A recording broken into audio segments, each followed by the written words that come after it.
You know what it is. It's Birds of a Feather coming back at you. It's free agency preview and NFL Combine reactions. We're here. Let's get to it. Let's go. Oh my God! I'm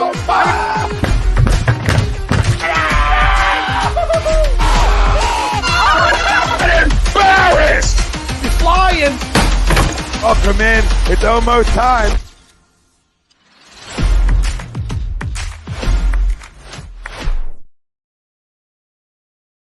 Yo, ladies and gentlemen, it's Birds of a Feather on HUDDLE Radio, brought to you by Baggio's Bread, located in Mount Laurel, New Jersey, home of the best stuffed breads, tomato pie, sandwiches, cutlets, and meatballs. Mention HUDDLE Radio for 10% off your in-store purchase. We are live on Facebook, Twitter, YouTube, Instagram, and everywhere you download your podcast. So if you're listening to us live right now or on your commute, we greatly appreciate the support. It's your boy Chucks. It's Jake Frio and PY coming back at you. Pete won't be in attendance tonight. Say a prayer for him. He's feeling not 100%, but he's okay. So our prayers go out to him, but he's doing better. He just needs a little bit of rest tonight. So he will have this week off. But three of us are still coming here. Back at you. NFL offseason. A lot of stuff starting to go down. So, boys, how are you? How you feeling? How you doing? What's going on? I would be better, but the CJ Gardner-Johnson video still has me in my feelings a little bit. But other than that, I think I'm good. And Pete's sick PY, again. I know you said you're feeling under the weather. I am feeling very, very under the weather. Jeez, gosh. I don't mean to laugh, but for people that haven't been paying attention, Pete's been literally sick for like a year straight, like off and on for a solid year straight. It's crazy. It's crazy. It's like I'm a Cowboy fan every day. Yes. I've already said my goodbyes to CJ. That's cool. I'm all right. I know. We're in the grieving period. I'm not, because I see the bigger picture. Every other Eagle fan doesn't. Grieving. I was gonna say we're in grieving period, but we're pretty much also like transitioning to acceptance. I think we kind of accept it now. So yeah, we still have a week left, so we'll see. Yeah, we'll see. But that's what we're gonna be talking about, guys. NFL free agency. First half of the show, we're gonna talk about which Eagles players we think are pretty much out the door. We're starting to get a good feel about who's out and who's staying. And then we're also going to talk about who we could possibly bring in. Because remember, it's not just about who's leaving, but it's who's coming in. Now, we're up against it when it comes to the cap, especially since Hurts' contract has not been extended just yet. So it's really tough to see. But considering that Hurts' contract will be inevitably done, hopefully soon, let's talk about who we could target in free agency. So we'll discuss that. And then second after the show, we'll touch on some of our combine reactions and get to some of your draft questions that you may have before ending the night, as usual, with no huddle. But the first half of the show is brought to us by eXp Realty. If you're looking to buy or sell a home, and if you're looking for a change in career or brokerage, make sure you contact Alan Foy of eXp Realty LLC at 302-682-8820 or visit him at alan.foy@exprealty.com. Our poll question for tonight, ladies and gentlemen, with Chauncey Gardner-Johnson likely not coming back, the Eagles must re-sign Marcus Epps. Agree or disagree? Let's start with you, PY. What do you think? So if we're working under the pretense that Chauncey Gardner-Johnson will be gone, right? So we're going to just assume that. Is it a must that they have to re-sign Epps for continuity purposes, or can we afford to let him go as well? What do you think? I think CJ is basically gone. Like, he did his little goodbyes, teasing Eagles fans. That's fine. Go get yours. More power to you, buddy. I don't think Marcus Epps is a must, where it's like, oh my God, we have to get Marcus Epps back or we're completely screwed. There are some options out there. I like Nasir Adderley. Did I say his name correctly? Yeah, Nasir, yeah. Yep. Yeah. Like he's fun. Like he's an interesting prospect. Like I think Marcus Epps had a solid year last year. Like obviously, if the choice is between Marcus Epps or CJ Gardner-Johnson, it's Gardner-Johnson all day long. But I think he has a price range where he sees himself. The Eagles do not view him at that price range. I just don't think that's just where they're at right now. They have a limit to what they want to spend on guys right now, and he's most likely pricing himself out, and it's most likely not the market. The market says it's here, and CJ says he's here. So I'm cool with bringing Epps back.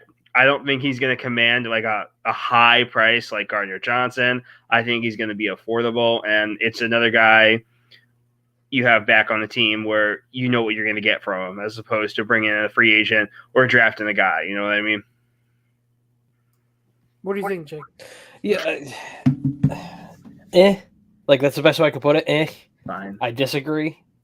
I mean, if we brought him back, even more, like it doesn't do anything for me. I know when CJ Gardner-Johnson was in, Marcus Epps benefited greatly from that, and we kind of saw Marcus Epps struggle a little bit when obviously CJ wasn't in. But I mean, it's a cool feel-good story. You get to keep the guy that you brought in that was I think he was undrafted, right? Or no, he was a late draft. Was he a late draft pick by the Vikings? Yeah, he was a late draft pick. Wasn't really considered to be much of anything. Has proven he can be a solid contributor. But other than that, I mean, if he's cheap, okay. Like it again, it doesn't do anything for me. But with the safety market, I mean, I saw a report earlier that a lot of teams are kind of banking on the safeties in this draft because they think the safeties in this draft it's a very deep draft class, I should say. So that's why you're starting to see a lot of the safeties not get paid. Your Jordan Poyers, your Jesse Bateses, and CJ Gardner-Johnson. So I think the best route to go is to bring in a safety through the draft. But at the same time, would I be upset if we brought Marcus Epps back? No. But is he a must re-sign? I disagree. No, he's not. Not when we have the Great White Hope. Great White Hope. I'm sorry, I'm trademarking that. That is like we need White Hope. We need T-shirts with the Great White Hope. That's phenomenal. No, Honestly, I'm a crazy person. I want to get another white safety, just because it's like we'll be the only ones in the league. We'll just be like, what the f- is going on with this weird ass tandem? Yeah. God, I obviously I'm gonna disagree to the poll. It's just because you're losing one doesn't mean like you have to panic and bring one in. I personally think that's a little bit of bad process. And I know that we have people here at the station that's going to disagree with me with our takes. They're gonna want to say, oh, you need continuity. You need to have as much continuity as you can. So you have to bring them back because you can't lose all of your secondary outside of Slay and Maddox. I understand that point and I understand the concern. So I don't think that's a bad mindset. I think though that you have to be careful because you can upgrade from Epps. I easily can upgrade from Epps. And I'm going to say the person I told you guys, if you want to upgrade from Epps, there's a free agent out there named Taylor Rapp from the Rams that would be a perfect upgrade. Like, he wouldn't cost that much. And he is essentially Marcus Epps, but just better. Like, he would play the same strong safety role, and he's a better tackler. He's a little bit better in coverage. Like, he's Epps, but just a rich man's version. So, like, I would be down to just sign someone like that, like Taylor Rapp, or bring someone like that. So someone solid, like you can wait for the first wave or two of free agency to clear, and then see who's left. There should be some decent people left. And so, like, again, I'm going to push for Taylor Rapp, and it has nothing to do with the fact that he's Asian. Well, I'm lying. Well, stop lying right there. It's part of it. It's part of it. But it is he really is though. He is Asian he is persuasion. a better version of Epps. So I think bringing him in would be one of the things I'd be down for. Now I know again there's going to be turnover. You're going to have a new safety tandem along with a new CB2 most likely, and that can be concerning. But I'm willing to take that risk. You know what I mean? I'm going to. To me, it's fun, guys. To me, having a new defensive coordinator and having some new pieces, and like what half of our defense is going to be gone. Having some new pieces to work with and especially considering that a lot of them are going to be young. Like that's fun. Like to me, that's intriguing. Like I think that's going to be that's exciting to look forward to. So. I know there's concern, but I'm okay with it. Like I don't think it's a must. Now if they do re-sign Marcus Epps, I agree with you guys. It's like it's like okay. It's fine. Like it's not the biggest thing. Yeah, I wouldn't hate it. I wouldn't be mad at it, but like it's more of just like it's fine, you know. So therein lies the situation, but we'll see where it goes. Let's get to the chat. I know Ryan Brodo from HUD Wednesdays. He says, I'm here and I am ready. He is going to help us. He's going to give us. I love when during the offseason, Brodo gives us like questions to answer or like stuff to like names to talk about. Fire up the trade machine. The A2D trade machine is here. So Ryan's favorite thing. Rodney Hunter says sign Levante David to replace Edwards and Taylor Rapp. Oh yeah, look, Taylor Rapp. Taylor Rapp to replace Chauncey Gardner-Johnson. Now, Taylor Rapp won't be filling up the role of Chauncey though. Like Taylor Rapp doesn't play that weak side free safety. He would play strong side, so he'd replace Epps. But yes, Taylor Rapp. And then you get McCole. He says McCole Hardman to replace Quez. That's the only moves I can see, to be honest. I'd be all down for McCole Hardman. I think McCole Hardman's awesome. Or Adam Thielen. No, I'm no. What? I love Thielen in this. I wouldn't love it. Fun. I wouldn't love it. I'm good. I'm good. If it's Adam Thielen or Quez Watkins, give me Adam Thielen all day. I need a guy to stretch the field though. Shit. But Adam Thielen's also old. So yeah, he is old. Vespi says, "Good evening. I hope we bring back Chauncey. I feel like this is smoke and mirrors." Hey, maybe. Maybe. I mean, Cox did the same thing last offseason, so maybe. Marcin Lynch says, "Draft Brian Branch." I'd be fine with that too. I'd be cool with that. Or Antoine Johnson from A&M. I haven't studied him yet. So, Rodney Hunter says, "I think we're going to draft Brian Branch from Bama." Since we didn't resign Chauncey. There we go. More Bama guys. Maybe. I think all of us would be absolutely down for Brian Branch. Love his versatility. SEC. Anthony Addis says, I think CJ is coming back because his heart wants to be in Philly. He's going to lower his price range. I doubt it. I doubt it. I don't think so. He wants to get paid. And I don't blame him for wanting to get paid. No, and AJ Brown said it best. Take care of your family. Do what you got to do. Take care of your family. Yeah, get yours. Yeah, do what you got to do. And Mr. Wing says, anyone think the NFL structure is broken? If after rookie contracts, everyone is trying to dodge big contracts, what's the point? It becomes a shell game. I haven't noticed that. Like, I think overall the NFL salary cap structure is incredibly complicated, but it works. Now, is it perfect? No. But I like the structure and I think it works.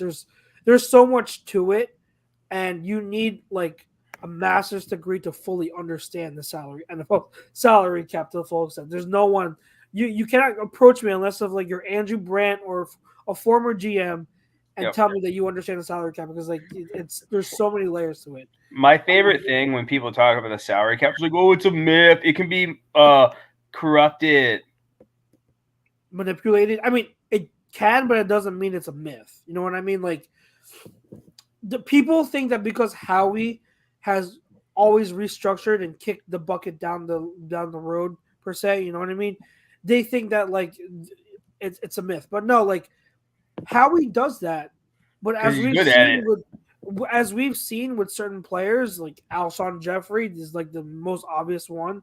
Mm-hmm. You do that, but if it doesn't work out, you're screwed. Like Yeah, you're bites you in the it ass. bites you in the butt. So like it's not like it's like a cheat code. You know what I mean? It's not a cheat code to circumvent the salary cap, or it's the total opposite. Ask the Rams how that's working. Ask the Rams if it's fake. Ask the Saints if it's fake. Yeah, it's definitely not fake. Andrew Rosales says hello. And B says, I know I'm in the minority, but I'm not married to a defense that got shredded against the defense. Yeah. I mean, speaking of new coordinator, since Chuck's brought it up, everyone wants to talk about everyone talks about continuity, right? Do we really need continuity since we're going to have a new DC and he's going to have new guys that he's going to want? That's a good point too. Yeah, no, that's a good point. Yeah, because like the continuity, I guess, comes into play when you have the same DC, to be able to improve upon the previous year. Yep. I guess you could say, right? But I think we all agree. I think we've all said that the defense is going to, statistically, production wise, it's going to take a step back. I think that's obvious. It doesn't mean the defense is going to be bad, though. You know what I mean? Mm-hmm. So I think it's a good point. That's a very good point. Mr. Wing says, we see with Brandon Brooks still being on a cap hit in 2023. Yeah. Whatever. Mr. Wing also says San Fran got a slew of comp picks. Yeah, they got like 11, right? I think it was 11 comp picks. Something crazy. So I actually wanted to bring that up because I actually was looking at some stuff today, and it kind of got me thinking on that because I'm seeing everyone saying, "Oh, well, we're just kicking the ball in 2024. We're giving up on the season," and I just don't see it that way. Like we're going to be really competitive. They're going to add to the offense because the offense is going to be your bread and butter for the next 2 years, right? Yep. The defense is going to struggle this year. They're going to struggle, but it's not getting 70 sacks. And you're probably not going to be like a top 3 defense. If you can get between 10 to 15, I'll be happy. There's going to be a lot of makeshift guys. You know what I mean? Like there's going to be like a lot of 1-year deal dudes. Like maybe it's Nasir Adderley. Maybe it's some random dude at CB2. Maybe they go out and get like one big name guy. But like that's basically it. Like so I'm looking at the cap stuff for the stuff for 2024. As of right now, they'll have 8 draft picks. Most likely 4 comp picks, so that's 12. And if any of our coaches get hired, that's an additional 2. Mm-hmm. So you could have up to 14 draft picks. After the Eagles won the Super Bowl in 2017, their next 2 years, they had a combined 10 picks. And their average age was what? Like they had the 22nd oldest roster in the NFL compared to this year, where for the next 2 years, you're going to have 18 to 20 possible draft picks to recoup everything. And you have one of the youngest rosters in the NFL. Like this is not like 2017 where everyone's old and you don't really have the young guys to develop. Everyone in your offense is young. Your quarterback is young. Your defense is young, and it's going to be refilled with nothing but studs. Like I keep seeing everyone talking about how we're just giving up this year. It's a strategy. Like it's a long-term strategy. Like I know people aren't going to like to hear that, because they're just going to assume, oh, we're just giving up, we're surrendering. No, when Jalen Hurts is your quarterback, when you have A.J. Brown, when you have Devontae Smith, when you have Dallas Goedert and you have that offensive line, you're going to be a contender every year. So I think people just need to chill out just a little bit. I don't think that, like, I don't know who you follow. I haven't seen anyone saying that they're tossing in the towel for 2023. I think Mr. Wing's point here, where he says how he's going to bite the bullet this year and attempt to rebuild with comp picks in 2024. This is a retool year. I wouldn't say retool. Okay, like you said, PY. I think you're dead on. As long as you have Jalen Hurts as QB and the offense is essentially mostly intact going into next year, like you're going to be a contender, right? You're going to be a contender. It's not about retooling. However, I think that he does have a partial point in the fact that Howie may not sign a bunch of big contracts this year, right? Low stuff, and get and then therefore have a slew of comp picks for next year. I think Yep. that point is valid because I think that he's going to move forward, obviously, and expect N'Kobe Dean, Jurgens, and Jordan Davis to have bigger roles next year. Milton Williams. All right. Yep. And Milton Williams, too. So those are prospects from the last 2 drafts. Milton Williams will be the year prior that are going to step into big roles.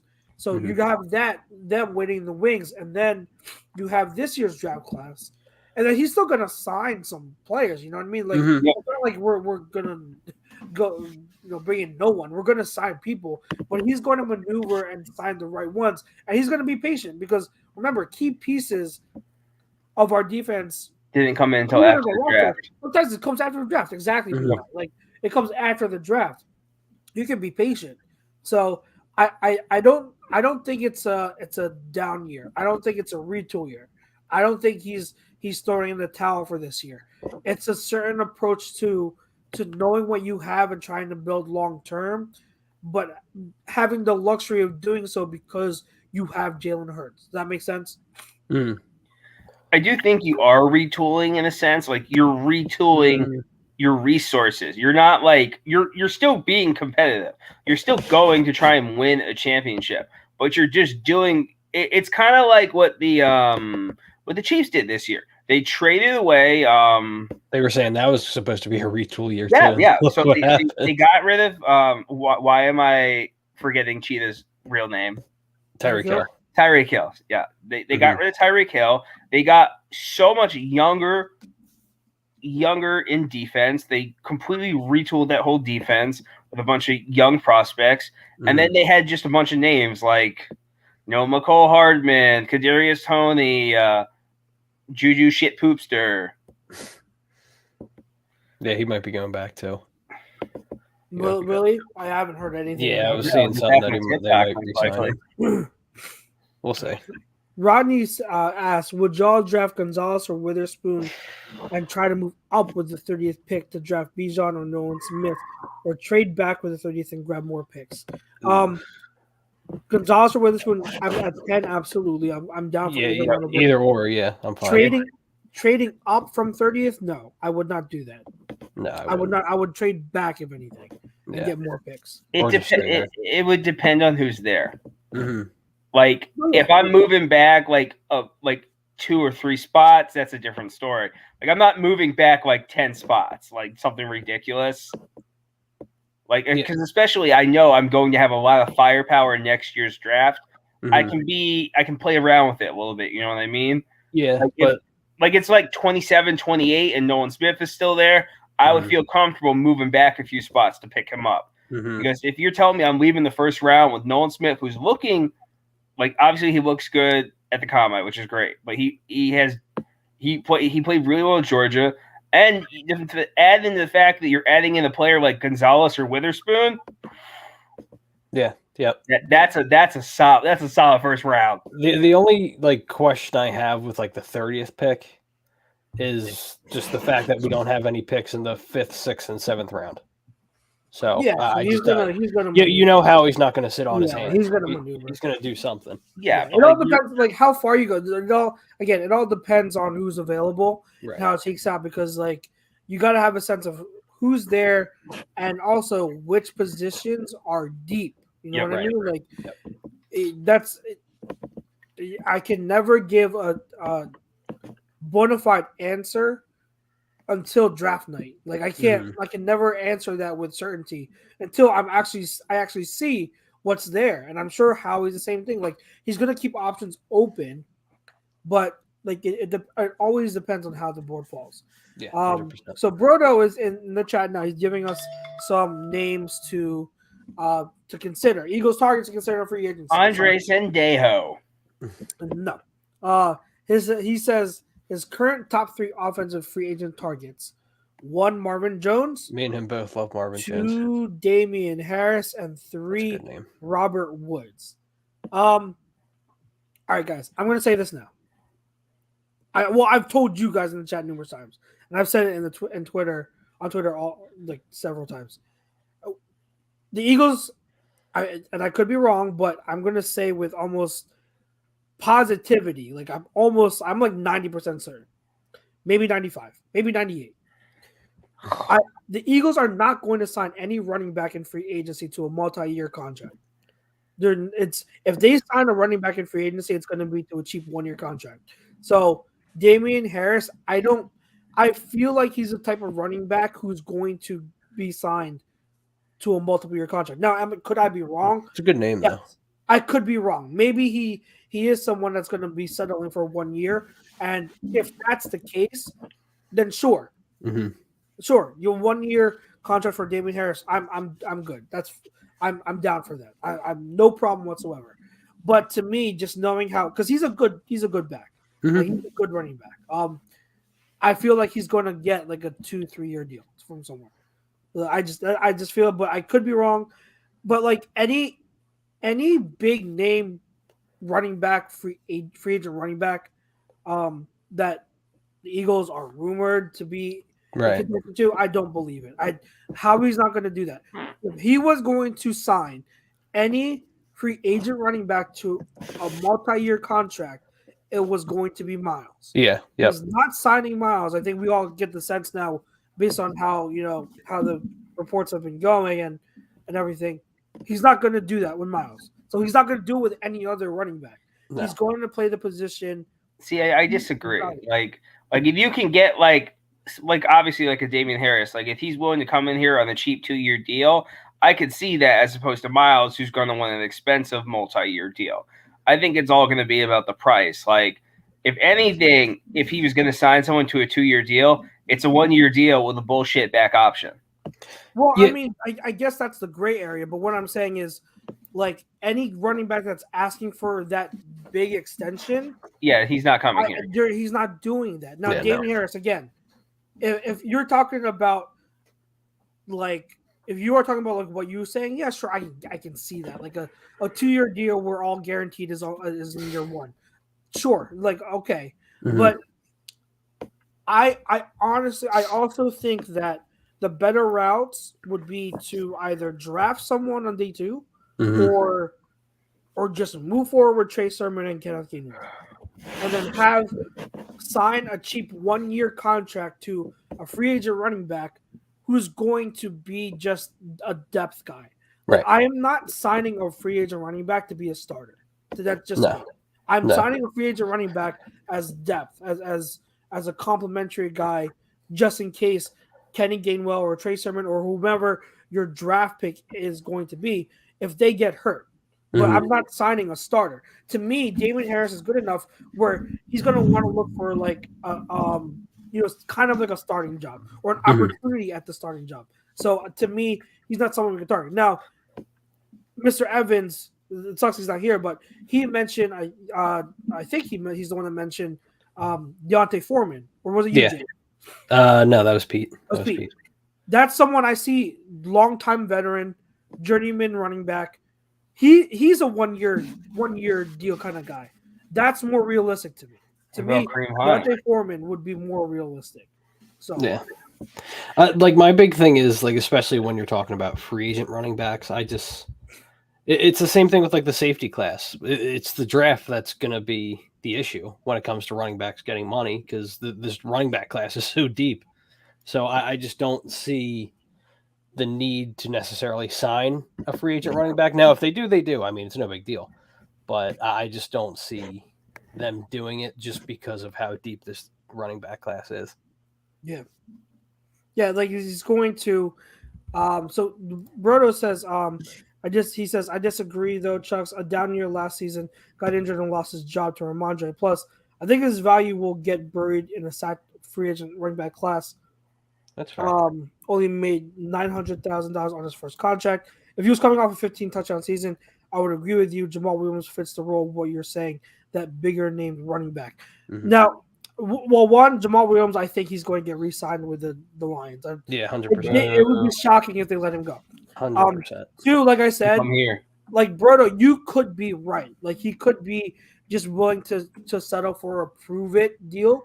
So if that's the case, then absolutely, I'm good with it. So I'm good with it. Just my gut instinct, because my gut instinct says that like he's going to want a multi-year deal.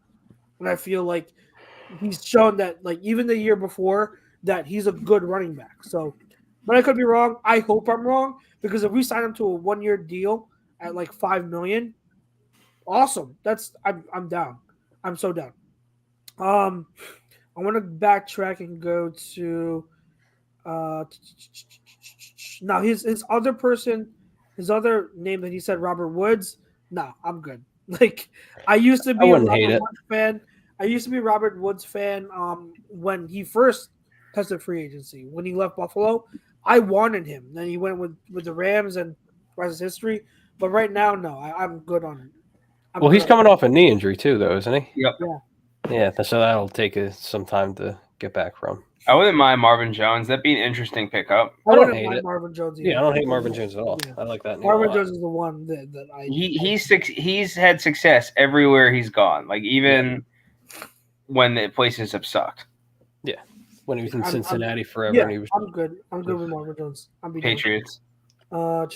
So Martian Lynch says a few things, and I'll get to it, but he says Bijan at 10 should not be frowned upon.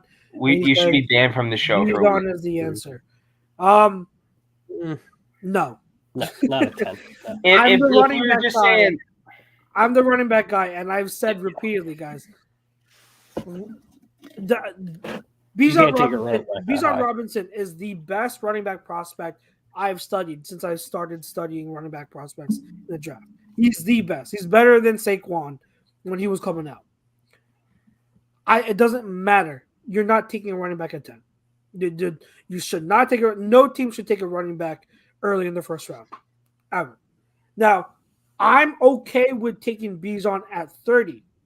If he's But there, I can understand not wanting to. And I'm going to say it, Howie is not going to take Bijan Robinson at 30. Like, the chances of him doing it are like 1% or maybe less. Yeah, the Eagles just He don't is do it. not, most likely, I am certain he is not going to take a running back at 30, even if it is Bijan Robinson. He believes, he's the type of GM who believes in the value of finding a good running back in the middle rounds. In the middle rounds, like second, third round. Like, he got Miles in the second round. He got, you know what I mean? And like that, for the most part, because Miles had a breakout year this year, I'd say like it was a decent turnaround. Like, you know what I mean? So, and But it wasn't a failure. It wasn't a success. It was a nice. It was just like it was okay. So, I think that if you are trying to, if you expect the Eagles and Howie Roseman to draft Bijan Robinson in the first round, I'm telling you right now, just let go of that dream. You're going to be you're going to hurt yourself, man. Yeah, it's not going to happen. It's not going to happen. Like, if I wanted to go full moron, I would literally just draft Bijan Robinson and the dude from Ohio State and just say, you know what? Screw it. We'll go full offense. Whatever, man. Just go full offense. Yeah, like, let's just go for it. Like, whatever. Who cares? Got nothing to lose. Like, I Bijan, if we did get Bijan, it would be insane. I openly will say. Oh, the offense would be ridiculous. It would be absolutely ridiculous. Yeah, absolutely that's ridiculous. exactly why I said that. Like, I'd be like, whatever. Defense doesn't matter anymore. We'll score 50 a night on you. Like, Yeah, we'll score Exactly. 50 points a game. I get it, but he's going God, he's not to have a going running back who doesn't run backwards, that'd be great. a running back who can do actually everything. Like, And that's literally what I want. Like, obviously, like, look, Miles was great last year. Like, he was, but when you needed him the most, he wasn't there. You can't exactly depend on him in the pass game, which sucks.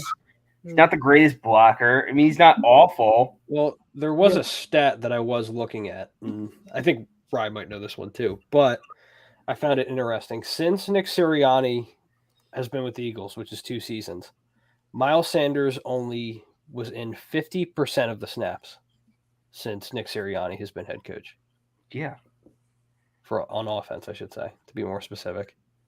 it'll be interesting to see, like, the Sirianni, depending on who we get, does he still believe in, like, the lead guy gets about like 50-ish, Right. and then the rest get divvied up, Mhm. or if depending on who we get, if we get like an ultra talented guy, like would he want would he want that lead guy to get more of the workload? You know what I mean? Especially if it was just hypothetically, guys, hypothetically. Say if we got someone like Bijan who does everything, like pass block, receiving, running the ball, like a do-it-all back. I'd wager he gets 70-30. Would he give more of a workload to that running back as opposed to continue to have a divvied up thing like this? Like, because obviously he wants a lead guy. It's just that Miles being the lead guy always got around 50-ish% of the workload and the touches and the snaps. Yeah. And then everything else. Now, was that a product of Miles not being as good as Gainwell and Scott on passing downs? Or was that a product of just how his philosophy is? I don't know the answer to that. My gut tells me that it depends on the guy. But I could be totally wrong. We could get an ultra do-it-all guy, like a stud, and he would still get 50 to 60% of the touches of the workload. I don't know. I really don't know. That's just something that's interesting that I think about because I don't know his philosophy when it comes to that regard. Yeah, I don't know, but I can honestly just picture them doing this too because it'd be the most Eagles thing ever. They just use him as a pass blocker every down because they love to throw the football. I can see that for sure. And that's the thing. We need a running back who can pass protect. Right. Because no one on the roster, like Miles, Gainwell, Scott, at best, they were okay at it. They weren't great, though. Now, like I've said before, guys, Trey Sermon is a really good pass blocker. So, take it as you may. All right. Rodney Hunter asked, do you think Gainwell can be a starting running back? Because I don't. No, I don't think he can be a running back. To me, he's a complimentary guy. Best case scenario, I saw this comp that my friend made. Best case scenario, he turns out to be Austin Eckler. That's best case scenario. But that's amazing. Even Austin Eckler, though, is not your workload type of guy. Right. You know what I mean?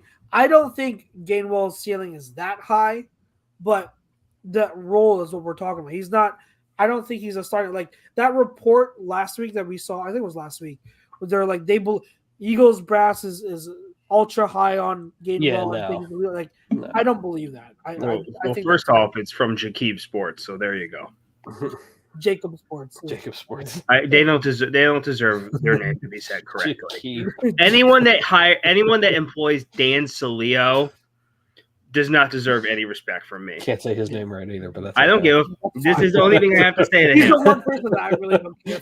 I don't care either. I'm just saying. If there was a person that I could just curb stop every day for the rest of my life until I die, it would be him. It would be him. I want you. I don't want to say Matt. Marley Coldburn says, I want JSN, but I'll settle for Jones or Chark.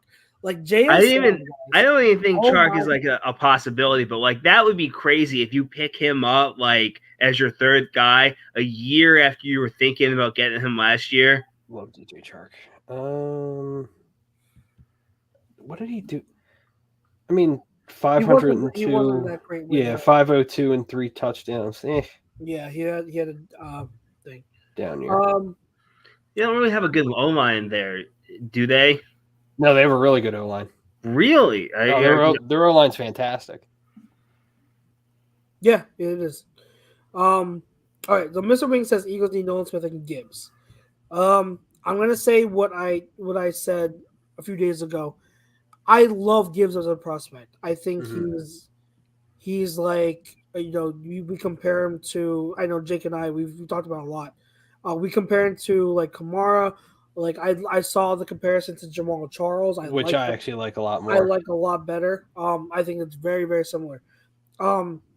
Here's the thing, and it's the same thing I said with the whole CMC thing from months ago when we were rumored to want him, to try to trade for him in the trade deadline.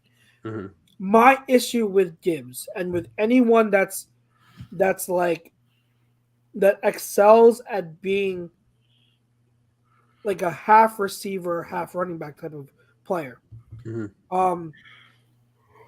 This offense doesn't really tailor itself to put or include running backs in the passing game like that. Like you think of all the RPOs and the zone reads, like running backs you're not going to design running backs to run routes specifically in that type of offense. You're just not. Like they don't do that. Now, would I like them for them to do that more of that? I absolutely would, but we haven't seen it. Like almost all of the reps and the touches and the receptions that our running backs had, and Gainwell and Scott were the primary guys in that department, right?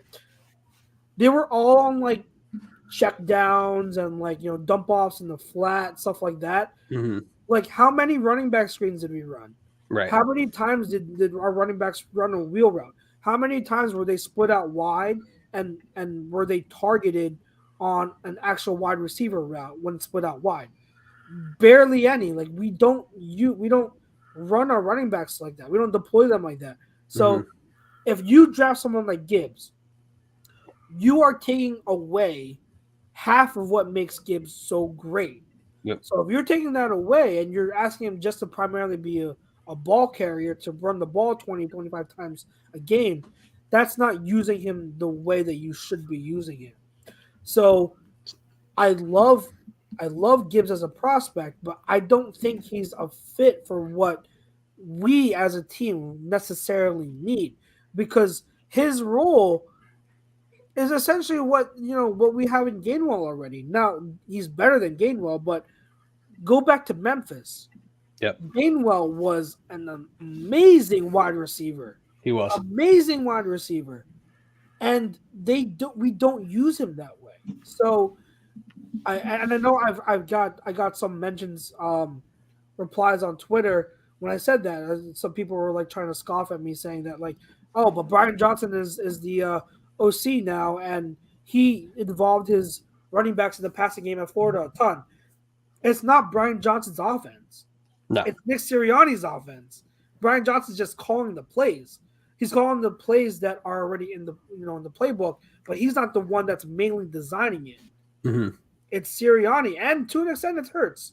So, I'm going to say it again. I really like Gibbs a lot. He's RB2 on my rankings for this draft class, but it's not a prospect like him, and all the because there are a lot of good ones like him too, like of that mold. There's Tyjae Spears, there's Kenny McIntosh, Devin A-Chain. All of them fit that kind of mold. I'm not looking at any of them in terms of the Eagles' targets. I'm not. But that's not what we need right now. So, counter. Is it more so that we don't do that style of play, or is it that we don't have someone that we feel comfortable enough, like Miles, for instance, that we don't have him do things like that just because we don't feel comfortable in his ability to catch the football? If we had someone like Gibbs who can catch out of the backfield, who can be that slot receiver at times, maybe we would adapt a little bit more because we might have more faith in him doing it. That's what I just said, though. Like, we have someone on that roster. Kenny Gainwell is that type of guy, but we don't use him that way. I think they started to trust him in that role towards the end of the season. No. PY, listen to what I was saying. All of his receptions, though, came on dump-offs and checkdowns. It's a different thing to get receptions like that than to design and tailor the running backs for, in the passing game on certain routes to make them the primary receiver on some plays. We don't do that. We just don't. And to a degree, I understand, because you have A.J. Brown, Devontae Smith, and Dallas Goedert. You're going to design a play to a running back when you have those three as your other three that should be your primary options. So I understand why they do it. You're talking to a guy, though, that I would love for them to do that, but I understand why they don't. So I cannot say that it's due to a fact of not having the guy on the roster, because again, look at Kenny Gainwell in Memphis. He ran wide receiver routes and he was a great receiver, but we don't use him that way. And when we drafted him, one of the things that was was touched on was how he was a great receiver. Now, if we if we had drafted him on round 2 or round 3, like then I'd have more of an issue saying like you drafted this guy early, Kenny Gainwell, and you're not using him how you're supposed to be using him. That's a travesty.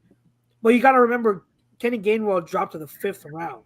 Yep. It was more of like, oh, he's here, he's really good, so let's just take him because like best player available.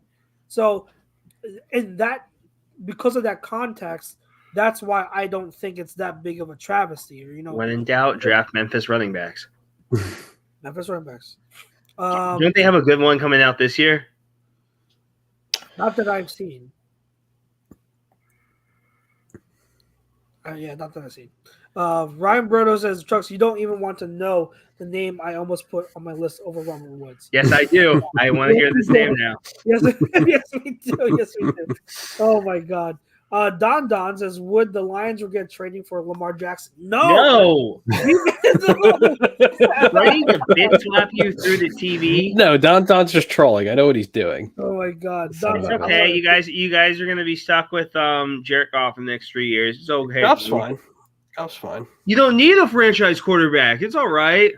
Yeah, they'll be fine with I that. literally saw someone who's a Washington fan be like, I don't really need Lamar Jackson. He doesn't really do it enough for me. It's like I'd rather go with Sam Howell. I'm just like, are you on crack?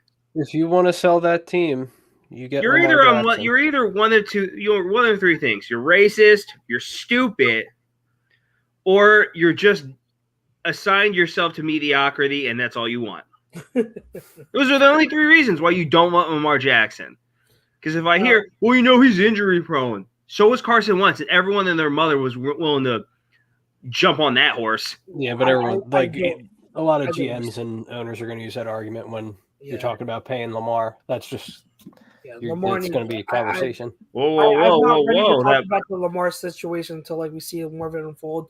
But I don't know. He's getting. I think he's hurting himself too, though, because I think he needs an agent. He does need an agent, but when have you ever seen 6 teams that need quarterbacks like I need oxygen through my crappy lungs tell you, I don't need a franchise quarterback who's 26 and has won an MVP. All at the same time, these 6 teams at the same time were telling. Yeah, but that's all. What do you call it? That's not confirmed though. Like I don't know because at the same time, like I do understand that they have to consider that they legit have to pay him. Well, if they trade for him and pay him, also they are now in the window of winning. So how many of these teams have the roster to help Lamar to win right now?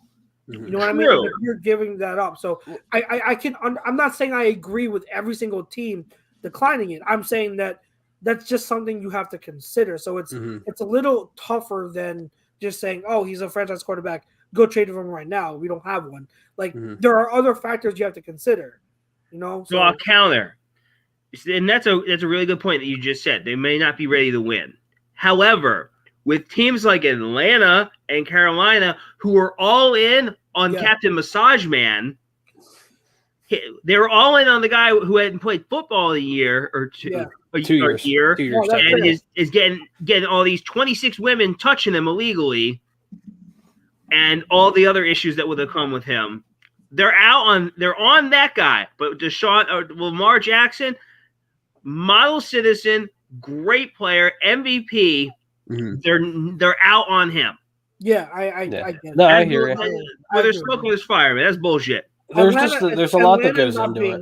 Atlanta saying they're out was surprising. I thought that. Yeah, that was surprising to me too, because Atlanta, like the city of Atlanta, would love Lamar. Yeah, remember, you get to keep those black jerseys with Lamar too. Yeah, they love Lamar, but I think it's a culmination. It's a bunch of things. Obviously, Lamar hasn't been able to stay healthy, which it is what it is. That's football, but.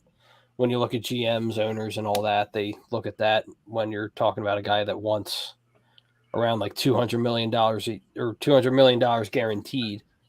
And you're talking about giving up a lot of assets and draft picks, and you're talking about putting his money in, putting your quarterback's money in escrow. So it's It's a lot that goes into it. I understand the hesitation. I think something will get done eventually, but I don't think it's going to be for the money that Lamar is going to quote unquote want per se. And I think him not having an agent hurts him too. Yeah, I just don't understand how you're a professional athlete and you don't have an agent.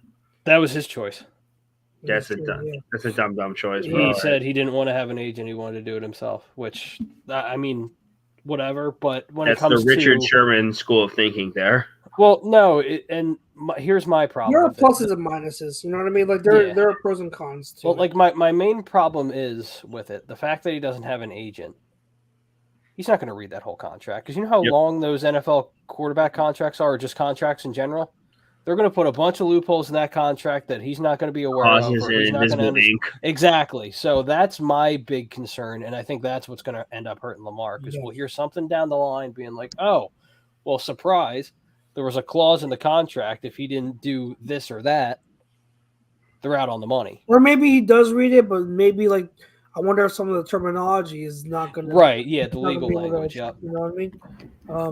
Yeah. So we'll see. Mr. Wing says, I'm not mad at a Saint Sermon Gainwell combo. Yeah, I've been saying it like 2023, Gainwell and Sermon. I'm totally down. This makes me mad. Gainwell reminds me of Westbrook. No. Stop. In what manner? I don't understand. No. Is it the fact that they're both running backs who can somehow catch? Westbrook is like 10, 20 times better than Gainwell is. Look, Chucks, you need to get over it on the other side with your Gainwell anti-ness, okay? It's Gainwell season, all right? 1,000 yards, let's go. You don't gotta tell me. I tried to tell you guys to get on the Gainwell train. You didn't want to get on it.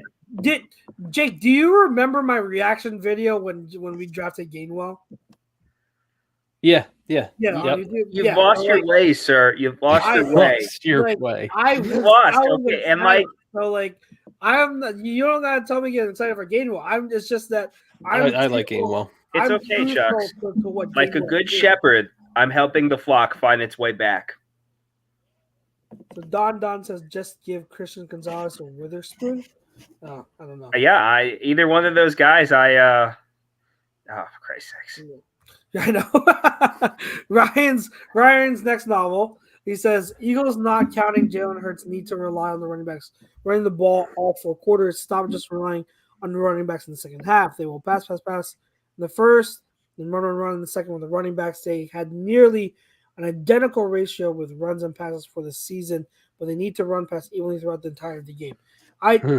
I think game flow is tough. You know what I mean? Yeah. But I do get what you're saying. You need more of a balance, but I get it. So trying to find some more. Bobby Wagner might be going back to Seattle. Oh, really? Yeah. Not surprised. Brodo remembers. Chuck was jumping around the hotel room.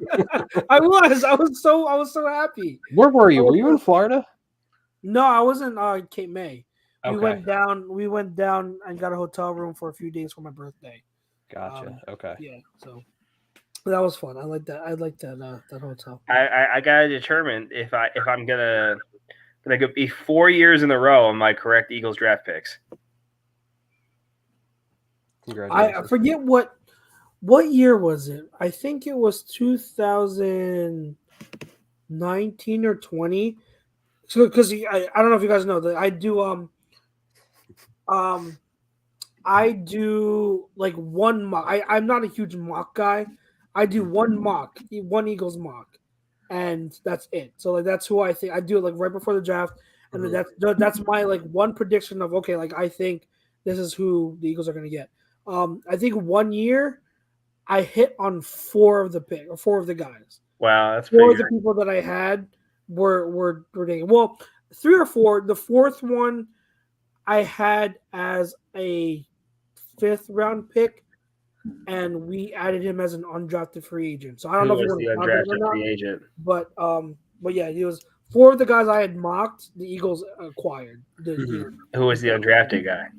Michael Warren, the running back. Oh, okay. Yeah, I actually really liked him coming out of college. Yeah, I did too. He didn't get a fair shot. Like out of Cincinnati too. I think he's playing in one of those other leagues, either AFL or XFL. Yeah, I think he's in one of those now. or the Canadian, whatever the one that one is. So Martian Lynch says draft running backs just not in the first round. Yes. But Martian, that's my thing. Like, I'm okay with drafting a running back toward the end of the first round. But what my point is, Howie is not going to. No. That's my point, is that it does, like, I have my personal preference, but Howie is not the type of guy who's going to draft a running back. It just doesn't help you. Like, I understand, like, drafting a running back that high with the talent and everything, but, like, name me the last time someone drafted a running back that high, like in the top 10, and it helped their team, like, long-term success, like playoff success, like in the last, like, 10 years. Well, I mean, there's not a lot of examples. No, there's not. That's also. Well, I think running backs. Well, like running backs today, and I've went back and forth with people on groups, which was a big mistake on my end. But anyway, I digress. Running backs today are built so much differently than they were back then. Like back then, you drafted a lot of running backs, and they stayed for a while, and a lot of them tended to finish their career at a certain place. But then you look at, I think it all goes back to the Ezekiel Elliott contract. I think that's what teams are kind of shaky about, to where Zeke signed his deal and then he fell off a cliff, and now everyone's like, he fell off a cliff because they ran his ass into the ground. There were 3 contracts that really didn't have a good. It was a bad look in terms of giving running backs extensions. It was Zeke, it was Todd Gurley, and it was Devontae Freeman. So they were star running backs, and they all got big extensions. And right after they did, they fell off. Obviously, we know Todd Gurley's injury and everything like that. So I totally understand, but I think that. I think it's hard. Like, I think you have to look deeper, because I think there's also a lot of examples of running backs who did get an extension that did still play well. I mean, like, Nick Chubb. Not Nick Chubb, yes. Joe Mixon, forget the off-field stuff that's rumored right now. Just he got an extension. He got an extension and has played well, right? Who else? There's a few more that DeMarco Murray. What was it? DeMarco Murray. Oh God. No, but there are several that got a second contract with their teams and played well. Like, did they win a Super Bowl? No, but I think you have to be careful of. Oh my God. This is bullshit. That is mean. That's mean and fucking hurtful, man. So it's bad enough that I'm like fucking Al, who's, excuse my French, I'm stealing toys from kids. But I'm also somehow the Riddler from the Batman. You're a lot of people. Al from Ed's Toy Barn. That's the best one. That is so mean and hurtful. What was the other one? There was another one too that was hilarious. I want to ban that person. Whoever he is, he's never appearing on the show ever again. Oh, blame Ryan. Ryan sent it to me. Ryan's banned for a whole week. God. Rodney Hunter says, would you draft that running back from Kansas State in the 5th? Oh, the short guy. Deuce Vaughn. Yeah. In the 5th?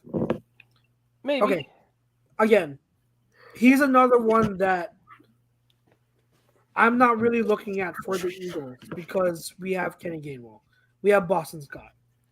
So yeah, it's overkill if we drafted it. Okay. If we were in need of a dynamic scat back guy, then yes. I think 5th round Deuce Vaughn, absolutely. I like him. And I think he's exciting, he's tough. Just because he's small, he doesn't mean like he doesn't run tough. He runs tough. He runs. Like Donnell Pumphrey. So no, not like Donnell Pumphrey. But the thing is, we already have running back like that. Mm-hmm. So he would go to a team that kind of needs that type of running back, a dynamic playmaker. But not the Eagles. I want to do that. Mr. Wing. We do need Darnell Washington. I would love Darnell Washington. I'm not drafting a tight end in the first round. Not in the first round. I like at 30. No, I might start to consider it, depending depending on who's available. That'd be so ridiculous. Maybe. Like, so Maybe. I see no purpose in it because what's he going to get? Like 10 to 15 snaps a game behind Dallas Goedert? Like, I think what people were saying is that like if you get him, they would increase their. He's a red zone threat. They play 12 personnel, Yeah. which I could understand, but at the same time, even if you increase the amount of 12 personnel that you play, you're still not playing 12 personnel more than 50% of the time. exactly. So You know what I it's mean? You're not not gonna really. You're not going to be primarily a 12 personnel team. Now, if you had Darnell Washington and you say you start to amp up your 12 personnel usage, like that personnel usage is going to be deadly. Like Yeah. because now you don't have a tell of whether you're running or passing. You know what I mean? Darnell will be in there as an inline tight end, and you can literally have him run routes still, or just have him block. So you can do both with him. So it's intriguing. But the thing is, to your point, PY, like even if you amp up your 12 personnel usage, it's not going to be over 50%. You know what I mean? So you're still limiting. There's a cap on his impact. Yeah. Like you're drafting a guy in the first round to hand Dallas Goedert water bottles. Berto asked if it was the Deebo Samuel draft. No, I think it was added because the Deebo Samuel draft was 18. I don't think it was whatever draft Michael Warren was in. Michael Warren, I think, was a 2019 draft. Yeah, I think Warren was 19. Yeah, I think it was 19. So that's when I really was I was on it for some reason. Somehow I got so lucky and predicted all of them.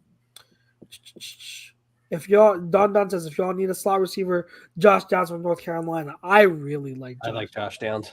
I like Josh Downs. Downs. He's small, but he doesn't play small. I like what he called too. I saw Martian commenting it earlier about Tank Dell. I like Tank Dell. Tank Dell. I haven't really looked at it. I like that dude from Texas. He's a better deep, or I should say, he's a better wide receiver than Quez, but he's still like a deep threat. So you're probably going to have to the best deep thrower in the NFL. Yeah, you're going to have to spend like a second round pick on him. And I don't know if the Eagles are going to do that. Yeah, that early. You never know with Howie. You never know. No, that's true. That's definitely true. Mr. Wing says, Goddard misses 2 to 3 games a year. Washington would be a great compliment for a second round. That's a fair point. Yeah, no, and I understand that. I think it would be also good to have depth because of Goddard's injury history. But at the same time, I think you have to limit on how your mindset is with that because I don't like going into the mindset of taking someone under the assumption that your starter is going to be hurt. You know what I'm saying? That's what happens. That's like saying, well, we did the same thing with Hurts. Like when we drafted him, that was their rationale for picking him. That's an awful rationale for picking a player. It's tough. And if it didn't work out the way it worked out, it would have bit us in the ass. Yeah, major. Especially now, it's different if you're talking about the middle or late rounds. But when you're taking them early, that's where I'm just like I can't. I don't like using that mindset because if you're taking them in first round or even most of the second round, like they gotta play and start. They need to be playing. You know what I mean? Mm-hmm. There are exceptions, obviously, but like you need to, and you can't use that. I just don't like use. You can have that as a factor, but I'm not using that as a main reason why I'm drafting someone. Make sense? Like that's not a huge reason. That could be like 10% of the rationale, but like it's not going to be like a 40% of my mindset into why I'm taking someone. That's like saying I need to draft a quarterback in the second or third round because Jalen Hurts has missed like 3 games in the last 2 years. Yeah. Like I'm good. Brodo says, isn't there a running back named Tank as well? Yes, Tank Bigsby. Tank Bigsby has an awesome name. That's it's a great name. He's going to be really good. Great name. So, can you imagine if we drafted Tank Bigsby? We would have the best running back duo name in the league. Tank Bigsby and Kenneth Gainwell. Yeah. That's like no one can compete with us. And I know Tom says it, Rye says it, and I say it too. I'm a big name guy. Names matter, man. I don't care what anyone says. That's how you knew that. That's how we So- all knew that Kevin Cobb wasn't going to be good. One of my favorite stories is you guys ever see Robin Williams do stand up? Yeah. He does this whole special where he talks about like the 2007 like collapse of the market, and he talks about how all these people invested their money in Bernie Madoff. What did he do? Madoff. Yeah. Trust the names. Excuse my French. Did he have to be with the accounting firm, or do we F you and how? Tank Bigsby. It's like that's just like I feel like it's the same way in sports. If your name is Kevin Fumbles, I do not want any parts of you. There was a kicker, and his last name was Blewett. I forget where the hell he's. Oh my Yeah, his last name was Blewett. I'm like, this guy my stinks. God. Oh my God. I can't even imagine. All right, you guys, let's get to a little bit of the combine. Guys in the chat, keep it coming because we're gonna transition to the combine a little bit, but if you guys have any questions, comments, free agency, draft, anything, keep it coming. But we're talking about some draft prospects now, so let's talk about some that help themselves or hurt themselves in the NFL Combine. Before we do, let's talk about our second half show sponsor, which is All-NZ Travel, specializing in creating vacation of your dreams at Disney, Universal, or wherever your heart calls you. Let their talented team of travel experts, including A2D Zone Andy Ritz, I was going to say Ritter, Ritz, create a custom vacation for you. So, I was out, so I missed a lot of the combine.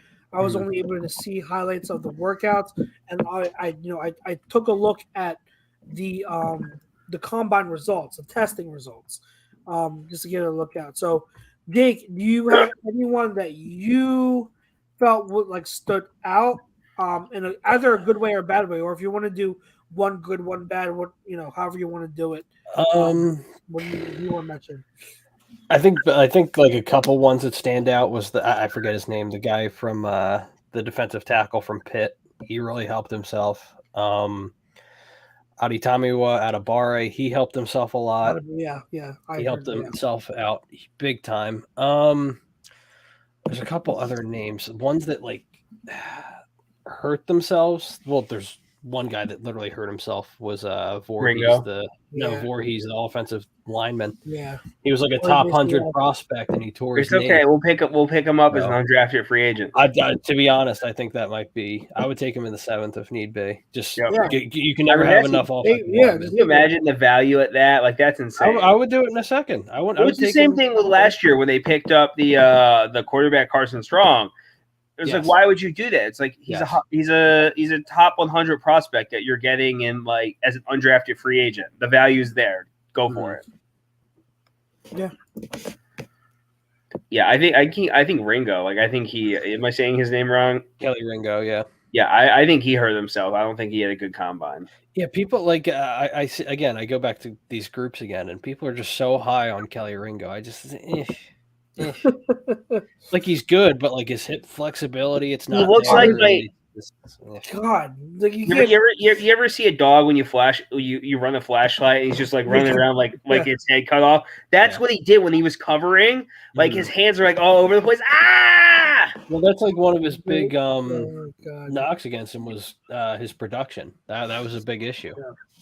Yeah. That clip I showed you guys. And to anyone listening, if you haven't seen Keely Ringo's his one drill that he did where he had to flip his hips and then catch a ball, go to Twitter. I posted it even a few days ago, so you can go to my Twitter. But I'm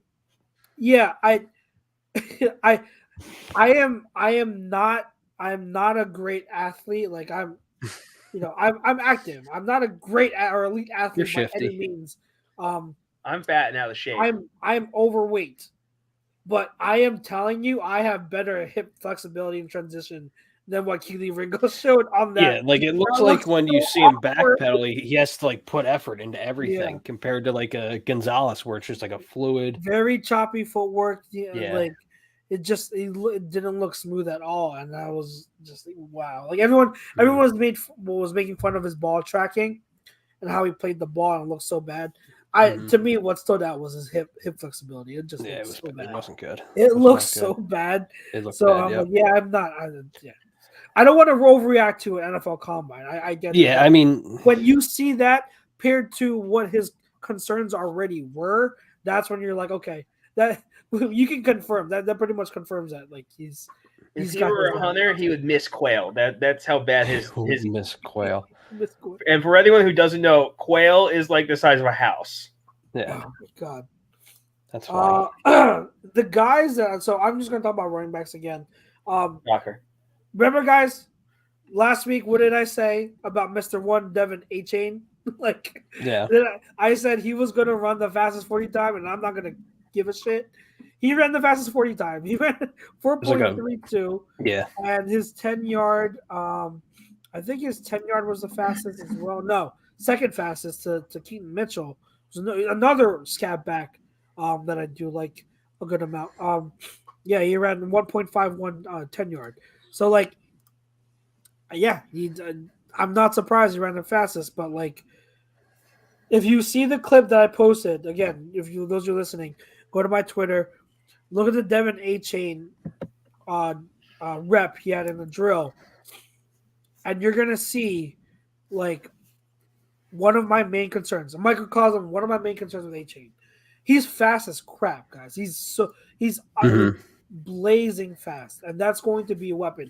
His speed alone is going to get him drafted on day 2. He's too fast for himself, though. Sometimes that's the problem. He's so linear. Like, Yeah. having that speed is great, but like there are times when you're gonna have to freaking make a cut. Like you're gonna have to make a cut. You're gonna have to like get around defenders. Sometimes agility and quickness are way more important. So is he Luis from Mighty Ducks 2? Going straight. So that's my thing with A-Chain. He's so linear. So like I don't have him as I'm not as high on him as other people. The other two I want to touch on, he didn't have great testing, but his what we got now? It's limiting. Jeez. Oh my god! I don't get it. Pete's Eggman. Dr. Eggman. Oh, my God. That's phenomenal. That means I'm better and smarter than everyone else. Awesome. Every time, though, so it's okay. Yeah, but I keep coming back, and I keep wrecking the world, no matter what. You think you're done with me? Nope, I'm back. I'm already wrecking it. Yeah. Also, I'm played by Jim Carrey. I'm awesome. What's his name? Oh, Kenny McIntosh. That's what I was talking about. Kenny McIntosh from Georgia. He no, don't like the name. Testing wasn't great, but his workouts were really good. Yeah. His drills were really good. And then the last person I'm going to touch on, I have declared this is my guy for this running back class, Chase Brown. I said it last week. Yep. Yeah, I'm like, why isn't anyone talking about Chase Brown? Why isn't anyone talking about this guy?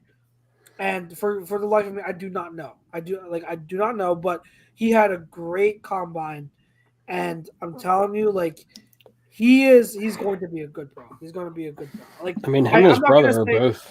I'm not gonna say like my love for him isn't anywhere near like Kenneth Walker. Like, we'll draft both the brothers. Like, those guys, I was like head over heels for. But yeah, lies, Ryan, lies. No, it was Frank. You guys are like, I'm bullied by so many people on this. Hey, listen, you can just call me Ron Burgundy. They just send me stuff and I throw it up there. I'm just. Don. He says, I want Sidney Brown. Sidney Brown, the twin of Chase Brown. So the Eagles draft both twins. That'd be cool. Chase and Sidney Brown. Draft both. I don't know. I don't feel comfortable drafting someone named Sidney again. I'm sorry. We can draft someone named Brown though. Yeah. This is true. All right. Yeah, there you go. Half and half. Be in the middle. There you go. Anyone else? Any other draft prospects that you want to touch on? I'm just trying to think off the top of my head. I mean, you could say what's the wide receiver's name out of West Virginia? West Virginia. Bryce Ford Wheaton. He had a really good combine. If you look at his measurables, they're very similar to DK, but he's built way differently from DK. He's just like a. But can he run sideways? That's very important. He can. What do you call it? He can run really fast. But his Can he issue run is sideways? his issue is route running. That's Oh, his you issue. know who helped himself even though he didn't run on 40? Who? Freaking JSN. Yes. Like quickness, smoothness, Yes. flawless hands. Yep. Like I thought he was slow. That's what everyone kept telling me. last how week slow I he said is. he's slow, but right now, like I don't care. Like I really don't care. Mhm. JSN is going to be when we talk about our wide receiver rankings the next few weeks. I'm just giving you guys a heads up now. JSN is going to be high up there. He's going to. I'm not going to say where Is he's. this right now. so? He's gonna be high. I haven't been looking that much at offensive players just because I'm kind of really toned in on defense. Is this a good wide receiver class? Because I don't feel it. Yeah, it's It's a good. good one. There's no the downside to this class is there's no like top dog. Yeah. There's no like Jamar Chase. Like you Yeah, get but- outside of like The I want mock to say like 7 or 8 of the guys like they get drafted. And other than that, I mean they're just like it's just players at that point. Yeah, but like there's no top dog, but it's a deep class. There's Yeah. a lot of good wide receivers. Mhm. I feel like that's starting to become a trend, and it's nothing against this class. I think this wide receiver class is getting overrated. Or not underrated. It's Mhm. getting to the point where people are underrating it because there's no top dog. So people are like, "Oh, it's not that great." Like, no, but there's still a lot of really good wide receivers in the class. So, for me, it's hard for me to pick like a wide receiver one. I have like 4 different guys in my top tier, and it's just kind of like a toss up between any of them. So, Mhm. it'll be fun to talk about it. We'll talk about it more in a couple weeks, but Yeah. yeah. All right, guys. No huddle. What do you want to talk about? Like, there were some other football stuff. Quick hitters. I mean, Derek Carr signed with the Saints. Mhm. I hate the Saints, so F them. Yeah. That's not Poverty gonna be- franchise Um. just can't rebuild. Oh, okay. We have to talk about this. Daniel Jones, his contract. What a bunch of morons. Oh my God, he got 40 Told you, something Jake. Yeah. per year guaranteed for the Told you, first bro. year. Well, it's almost a $200 million deal because it's also $35 million Yep. with incentives, not including his current deal, what he's on. So I'm I gonna tried I'm to gonna tell say you, man. this. They had Giants had zero leverage. I'm gonna say this.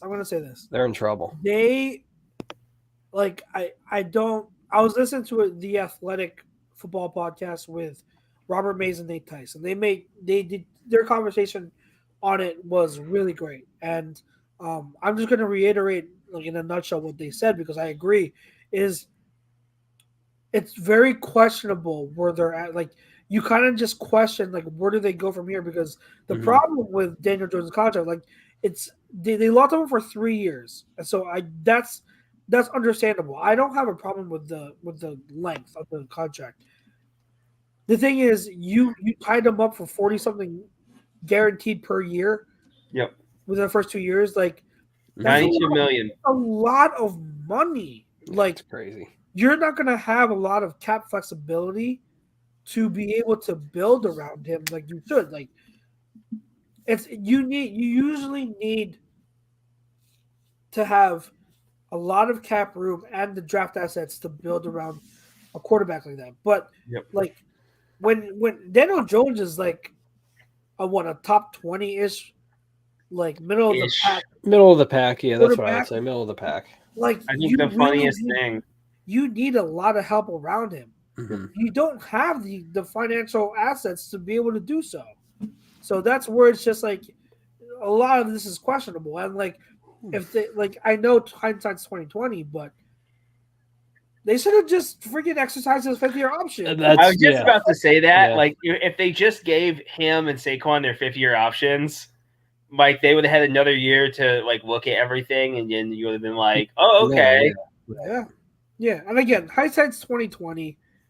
I guess they didn't know like he was gonna play well enough, but Yeah, it's again, I don't he know. wasn't. He didn't. Well, that was the worst thing that could have ever happened to them. I don't care what anyone says.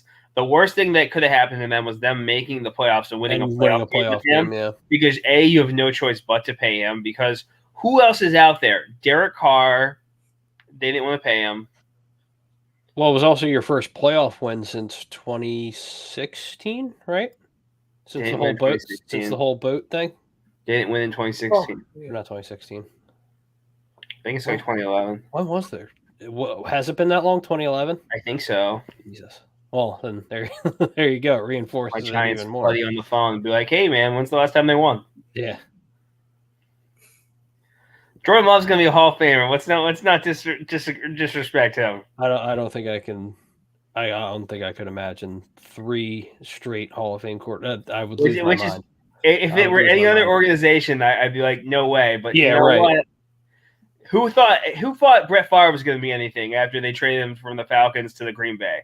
Mhm. Who thought Rodgers was going to be anything? They were literally going to trade him for freaking I can't the dude he played on the Patriots, Randy Moss. Yeah, there's Randy Moss. Yeah, I don't know.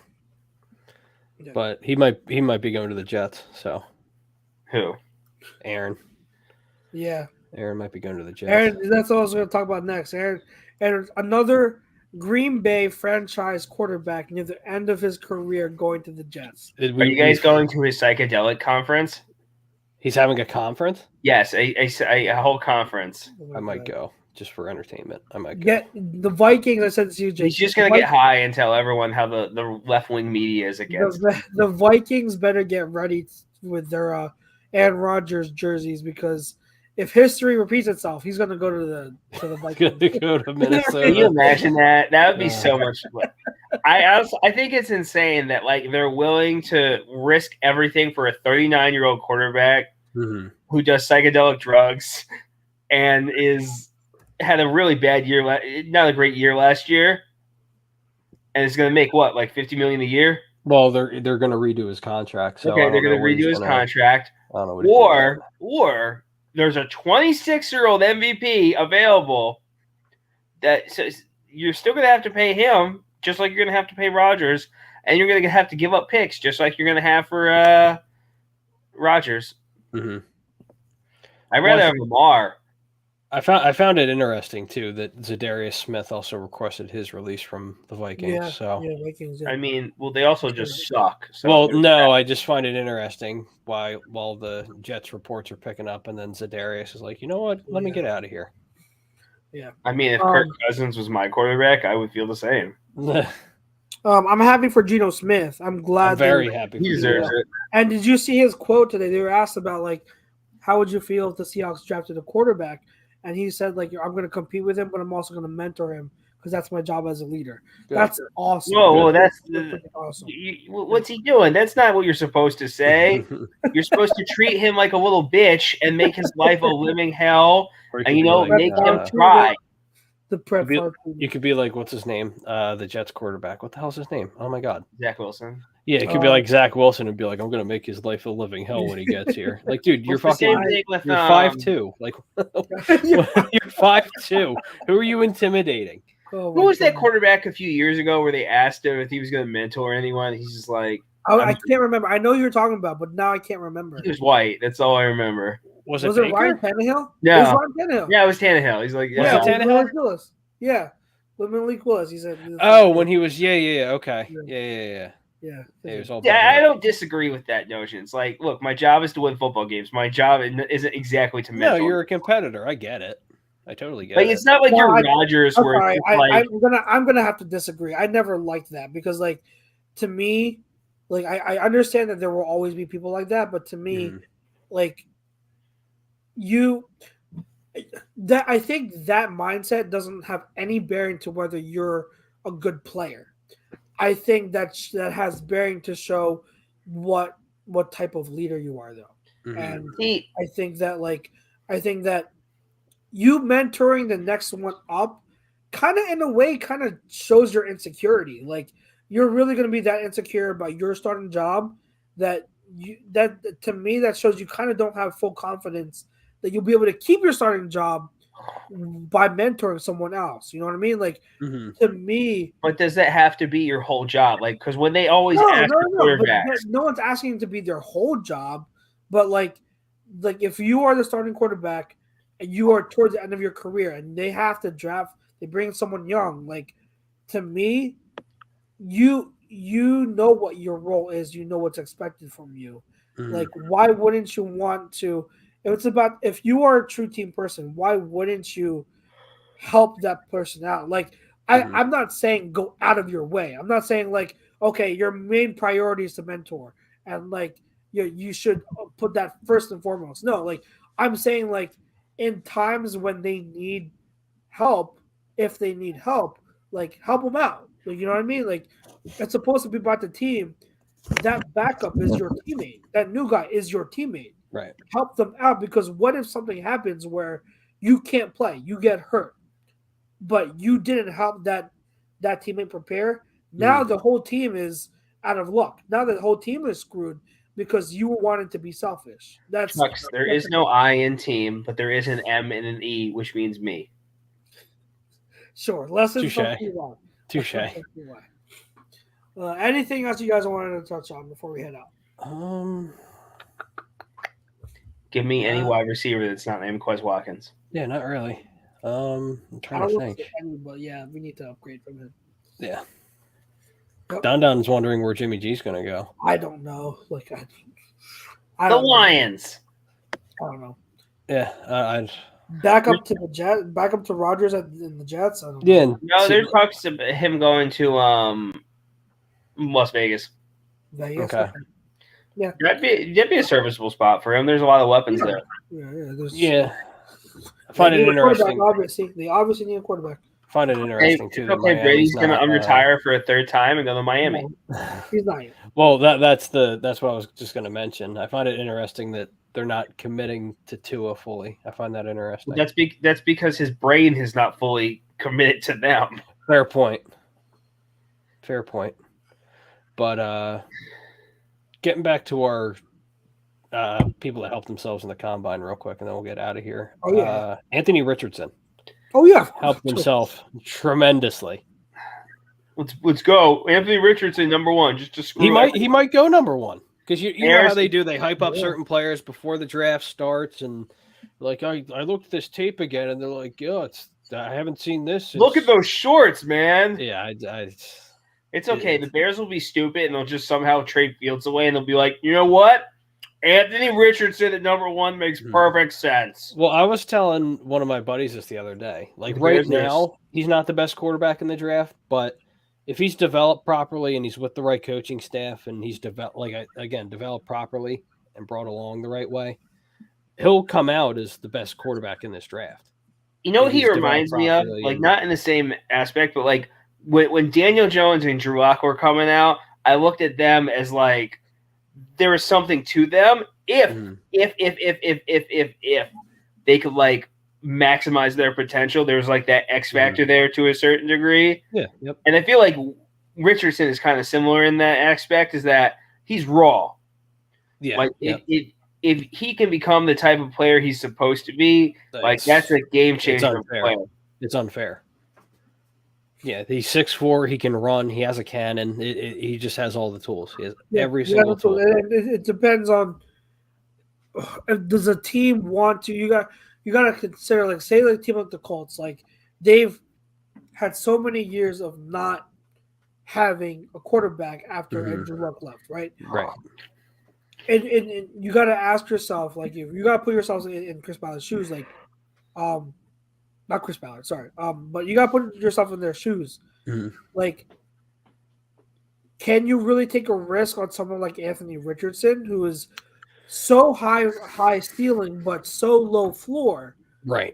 I think the Lions are like, for him. You know what I mean? Like, are you going to go and for a prospect like that, or are you better suited going for a guy like C.J. Stroud or Bryce Young?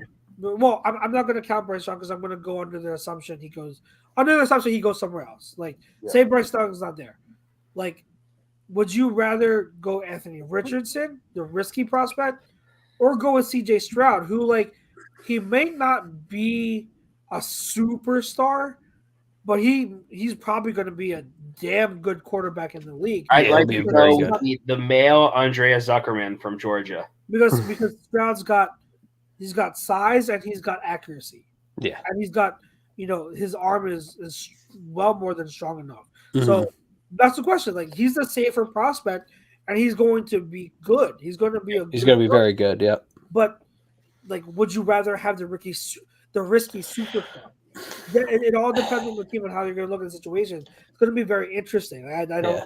Like, if you're talking Indianapolis, and we all know how impatient Jim Irsay can be, What? you go with C.J. Stroud. CJ Stroud. You go with C.J. Stroud.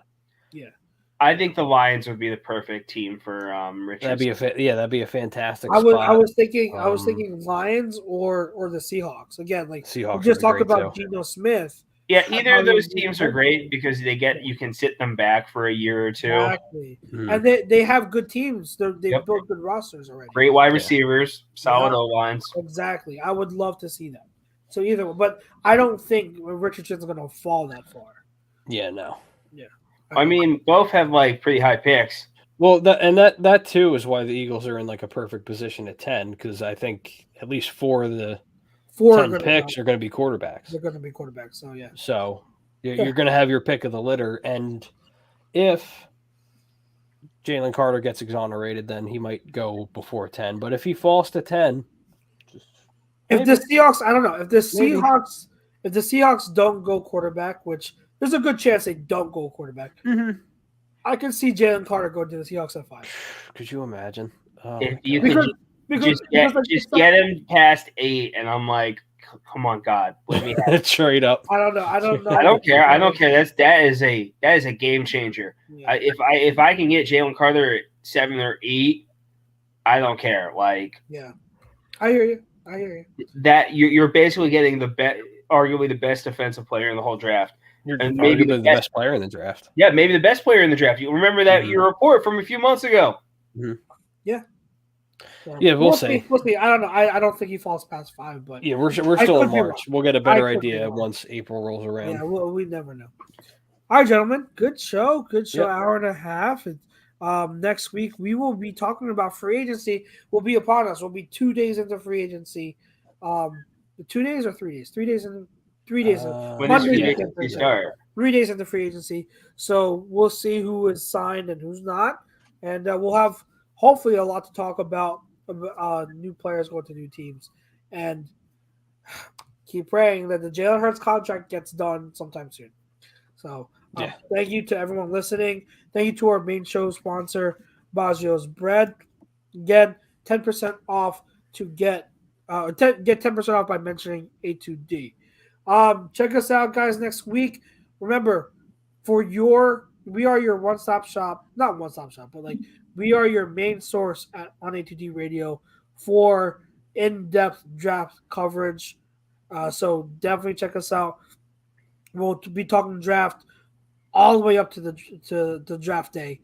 So if you have any questions, if you want nothing to talk about but just draft, you know where to find us every single week. Thursday at 9:30, we'll be here with you.